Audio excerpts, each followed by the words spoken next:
La Russie est de plus en plus désespérée. Déclaration du secrétaire général de l'OTAN, Mark Rutte, à l'occasion d'une visite ce mercredi à Kiev. Après une alerte inédite au drone le 20 mai dernier, la Lituanie revoit son réseau d'abris.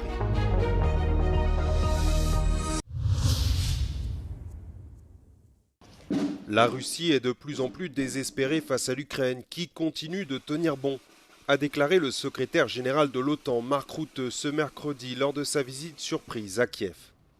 Aux côtés de Volodymyr Zelensky, il a rendu hommage aux soldats ukrainiens tués au front, plus de 4 ans après le début de l'invasion à grande échelle par la Russie. Mark Rutte dit avoir discuté de la manière dont l'Ukraine parvient à changer la donne sur le front et à neutraliser des capacités clés de la Russie nécessaires à la poursuite de la guerre. Cette visite du patron de l'Alliance Atlantique intervient après une série d'attaques russes meurtrières à grande échelle contre la capitale ukrainienne ces dernières semaines.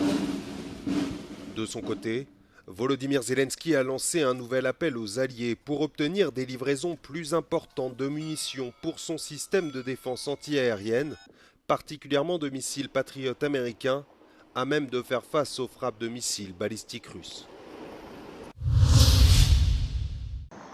Comme les autres États baltes, la Lituanie avertit de longue date contre la menace grandissante représentée par la Russie, avec laquelle elle partage une frontière. Si elle renforce sa défense depuis plusieurs années, elle semble avoir été prise de court par la guerre des drones. Le 20 mai dernier, les sirènes ont pour la première fois été déclenchées à Vilnius après la détection d'un drone errant. Cette alerte a mis à nu les carences du système de protection de la population. We knew the shelters. We went to one of them, but it was covered in cobwebs, and it seemed that no one is there for sure, or it wasn't unlocked for a really long time and it wasn't marked. So we then passed another one that also didn't have any signs, and then we came to the one that I'm standing next to at the moment. And yeah, it's the biggest shelter, it seems, from the maps. And we couldn't get in for like 18 minutes probably. Un cas loin d'être isolé. Les témoignages d'habitants désemparés ont foisonné après l'alerte, si bien que la chef du gouvernement a dû présenter des excuses publiques et s'engager à revoir les procédures de mise à l'abri. I think that you cannot be fully prepared for all the situations and actions.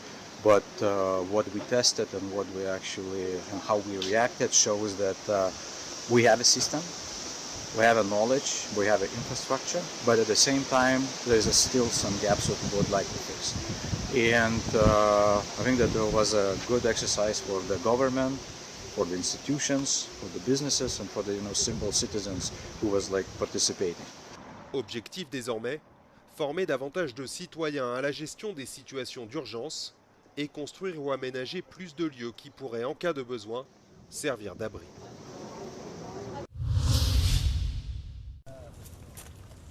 En visite à Paris, le Premier ministre hongrois Péter Magyar a promis au président Emmanuel Macron de faire de la lutte contre la corruption une priorité. Selon lui, cette politique profiterait à la fois aux Hongrois et aux investisseurs français en offrant un environnement économique plus transparent et plus prévisible.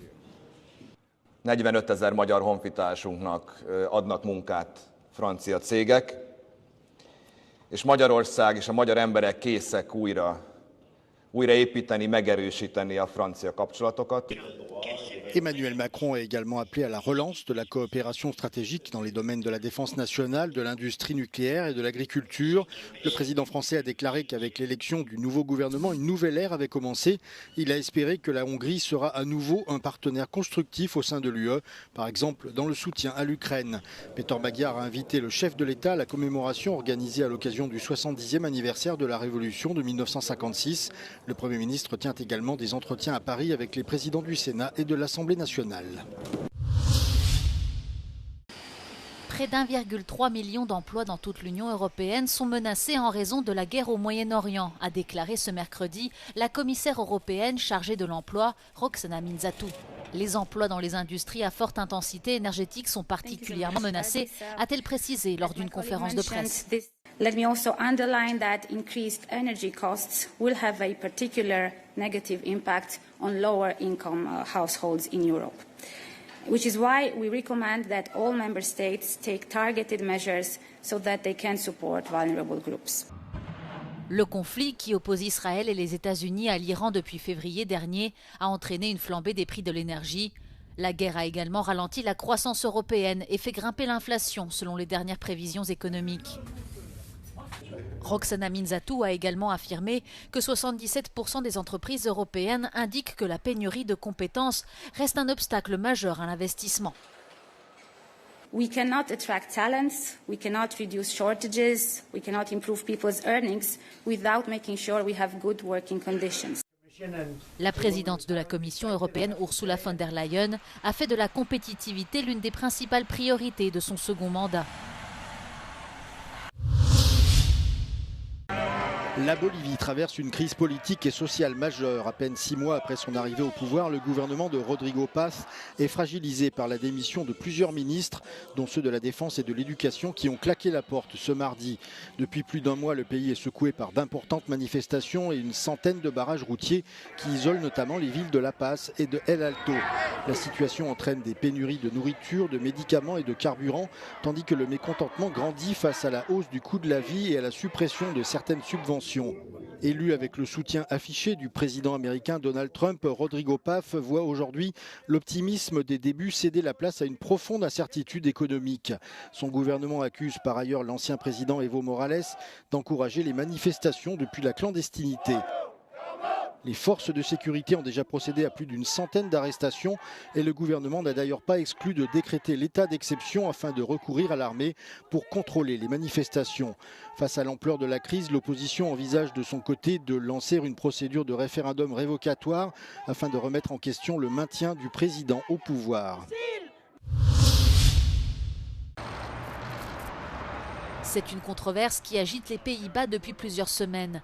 Donald Pols, ancien directeur de la branche néerlandaise de l'ONG environnementale Les Amis de la Terre, recruté au début du mois de mai par le géant sidérurgique Tata Steel, a été limogé de son poste de directeur du développement durable après seulement un jour de travail.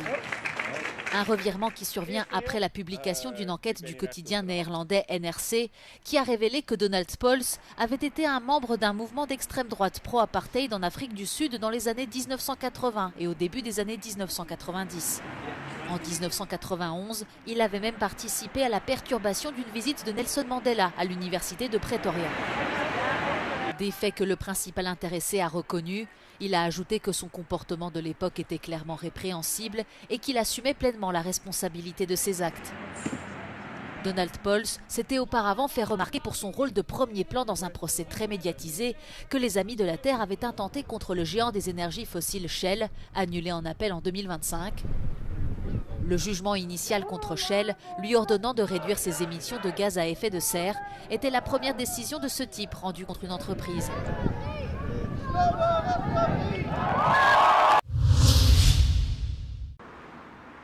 La planète devrait connaître un été très intense, car le phénomène climatique El Niño devrait frapper avec 80% de probabilité, alerte l'Organisation météorologique mondiale. L'Europe doit se préparer à des vagues de chaleur plus extrêmes, certaines régions étant particulièrement exposées au risque de sécheresse et d'inondation.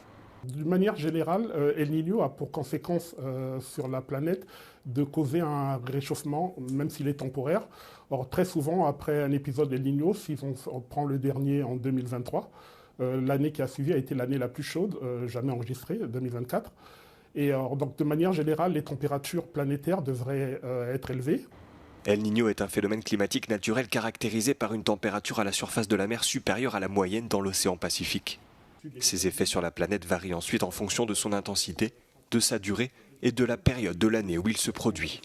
El Niño, autant le phénomène se déclenche dans le Pacifique équatorial, quelque part ici, et puis ça se réchauffe, mais ce qu'il a comme conséquence, c'est qu'il modifie les vents et puis il modifie la distribution des pluies. On aura comme des déplacements des cellules pluvieuses, et la conséquence, c'est qu'il y a des grosses régions comme ça, comme l'Australie, comme le Sahel, comme le nord du Brésil, qui vont se retrouver dans des situations où ils auront moins de précipitations. L'expert indique également qu'El Niño pourrait provoquer des inondations dans d'autres régions, telles que l'Afrique de l'Est, particulièrement exposées. Au-delà des canaux bondés de Venise, les flamants roses s'installent dans la lagune à l'extérieur de la ville.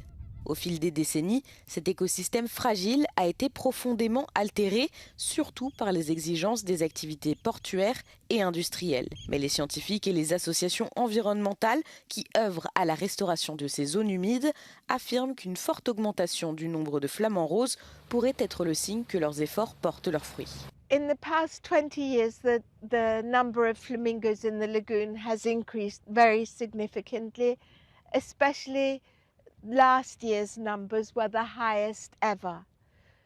We still have to be careful when we're trying to, claim that there's a certain trend, because nature is very complicated. There's so many factors, some that change on a short term, others that are changing on the long term. L'initiative visant à redonner vie à une partie de l'écosystème perdu est financée par le programme Horizon 2020 de l'UE. Where we are now is a reconstructed wetland where sediments from port maintenance activities have been pumped into this contained area, and the idea is that it develops the ecological functionality of natural salt marsh. La présence de flamants roses dans la lagune souligne l'importance de l'écosystème vénitien et offre aux visiteurs une nouvelle façon d'interpréter la ville des canaux et ses nombreuses îles, à travers leur importance écologique et pas seulement historique et artistique.